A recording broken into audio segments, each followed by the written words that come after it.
Hey guys, welcome back to NFT Inspo. For today's video, we're going to show you how to add table of contents in Notion. So if you're interested, let's start the tutorial. Now, the first thing that we want to do here is you want to access your Notion account here, and you want to access your pages. So in this case, what we need to do is we first need to know a few things here. So the first thing you want to know here is you need to make sure that you've structured your content here accordingly. So in this case, like for example, we have a bunch of text here, and we also have the headings here.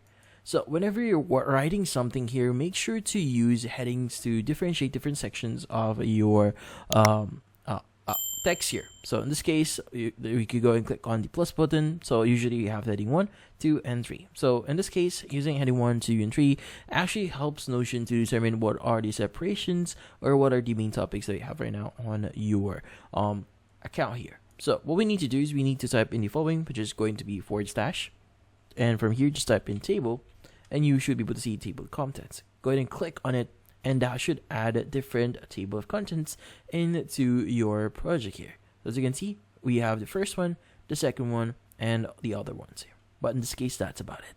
So hopefully this video was able to help you. Like and subscribe to NFT Inspo. Thank you for watching.